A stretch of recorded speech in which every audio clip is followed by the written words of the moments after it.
What is up, YouTube? I'm just going to start off by apologizing. I know I said something special this week, but unfortunately, got ill. I'm in flu game mode right now. It's pretty bad. So, probably going to be a quick video, no special guest, but we'll rebook that. Probably International Fight Week. By then, I should have a better setup anyway, so it should be awesome. But let's get right into it.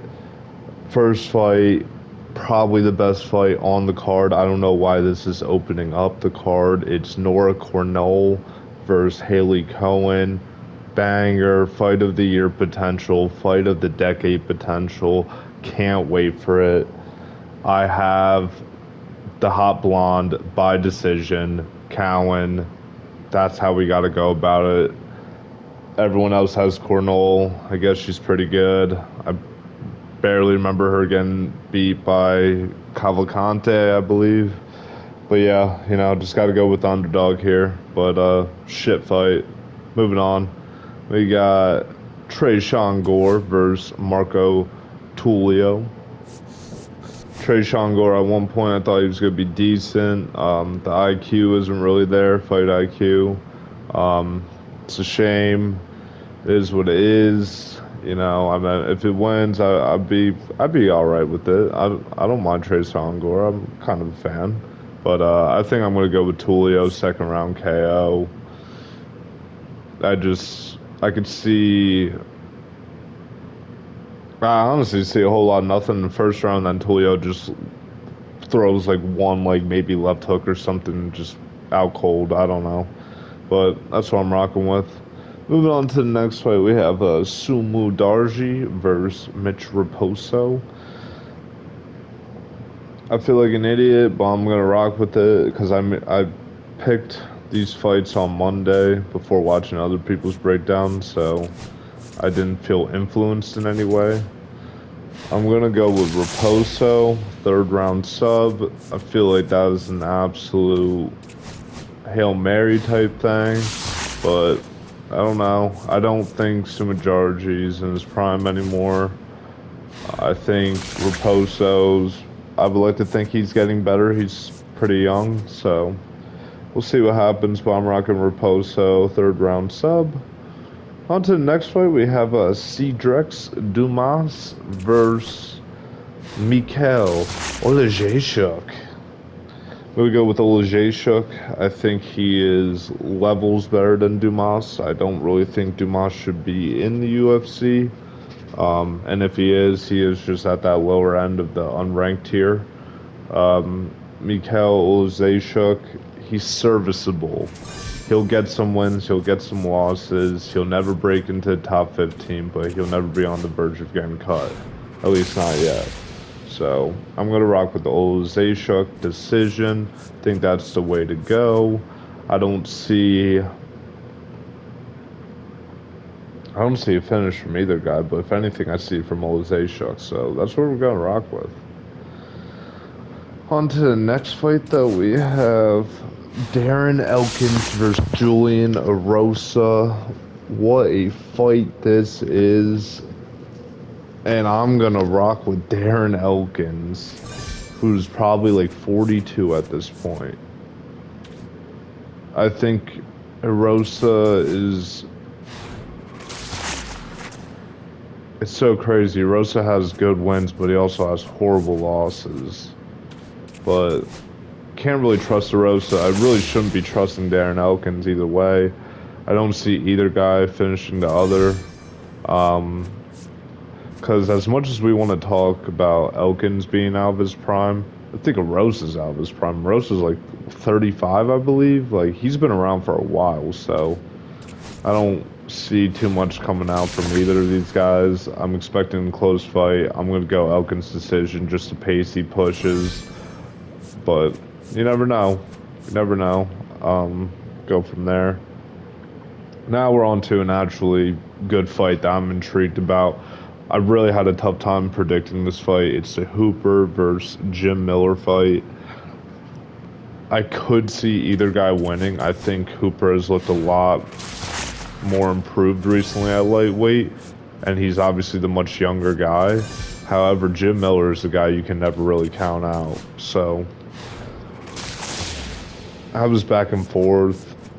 I do question the durability of Hooper sometimes, but I think that was more so at featherweight I questioned it.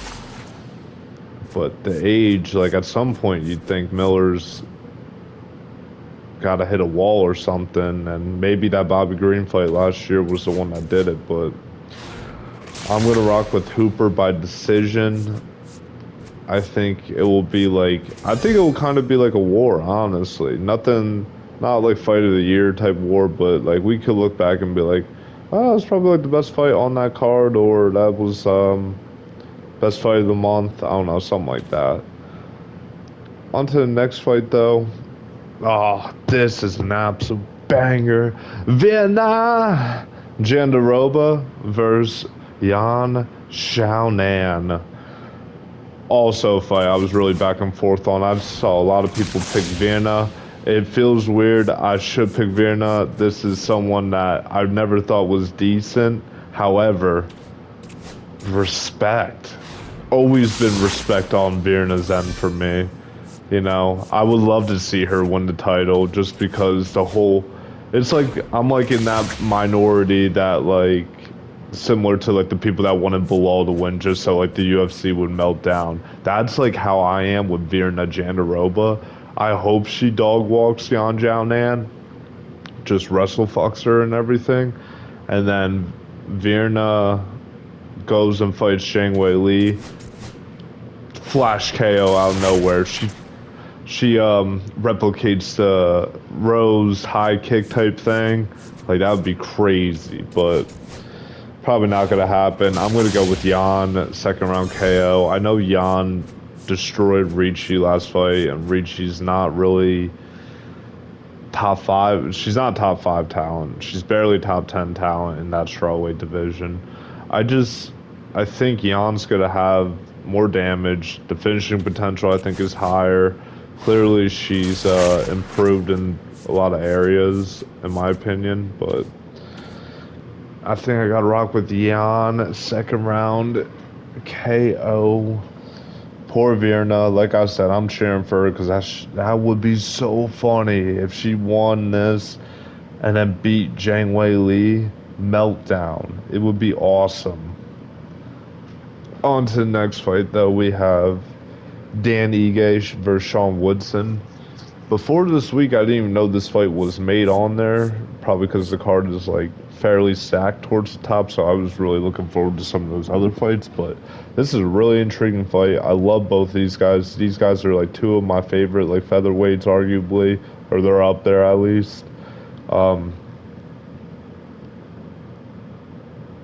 I am going to go with Woodson by decision. I think it's a lot more competitive than people think. People are saying Sean Woodson's going to dominate. I don't think so. I think this is a closer fight than we think. But Sean Woodson's so big for a weight class. I don't think there's anyone that's bigger for a weight class than Sean Woodson at 145. Man is 6'2.5", cutting down to 145. Insane frame, reach. It's too much for everyone. You know what I mean?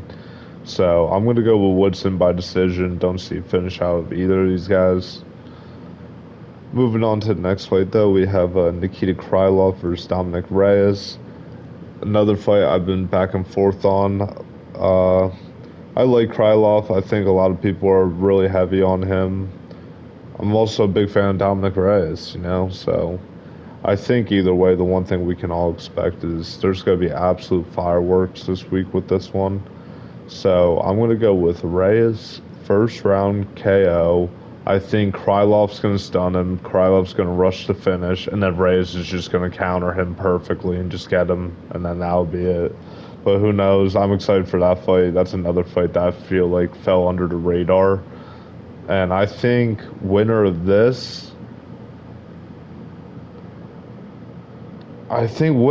should fight Oldberg for next title shot. I know they want to do the Oldberg Yuri. Yuri gets a winner. And like Yuri versus the winner is cool if it's Ankalaev, but I don't want to see Yuri versus Alex Pereira 3. Like it's a fun fight, always gonna be a fun matchup. Yuri always kind of has a chance, but it doesn't make sense. So yeah, I'm hoping winner of this fights Oldberg. Then that sets up the next title shot for after the Ankalaev and Pereira rematch. On to the most anticipated fight for me on this card, Bryce Mitchell versus John Silva. Very tough fight for me to predict as well. I do think Bryce Mitchell has probably the best grappling at 145 right now. It's probably him. So, and John Silva is struggling against Jourdain. Dober doesn't shoot takedowns. But Silva has this crazy power where I'm just like, if Bryce stands with him for a minute, I'm like, I'm scared, you know? So Silva did look bad on the scale, but then he looked completely fine like an hour or two later when they did ceremonial weigh-ins. I'm gonna rock with Silva decision. I can see it's gonna be one of those weird fights where it's like, all right, Bryce has a lot of ground control, a lot of takedowns landed. However, in those 1 or 2 minutes per round that they're standing or whatever, John Silva's going to get some punches in there, effective punches at least. And then I could see him stunning Bryce once or twice, probably early in the fight. But we'll see. I'm going to go with Silva decision. A lot of people, if you are betting Silva, usually they're betting him by KO. Obviously, that's very possible. Bryce Mitchell, I think you got to look towards the sub route, maybe. But I feel like John Silva's got to have somewhat decent Brazilian Jiu-Jitsu. But because I can't really remember that Jourdain fight too much. But either way, Silva decision. I'm hoping Bryce wins, though. That'd be awesome. Not even the biggest Bryce Mitchell fan. John Silva's just been annoying me recently. Um, it is what it is. So, really looking forward to that matchup. That might be the most anticipated fight, or at least most anticipated outside of the title fight. Alright, on to the next one. We have Yair Rodriguez versus Patricio Pitbull in Pitbull's UFC debut. I don't trust Yair anymore after that Ortega loss. I really do not. I'm going to go Pitbull decision. I don't know how Pitbull's going to get it done. I think mixing in the wrestling and everything. I just like... Pitbull's small too for featherweight, but I just don't trust the Yair. I really do not. So I'm going to rock with Pitbull by decision there. Moving on to the next fight, we have Michael Chandler versus Paddy Pimblett. Another fight I've been going back and forth on. If you ask me how this fight went, probably like 4 months ago, any earlier than that, I probably would have said no, Chandler first round by anything he wants or whatever.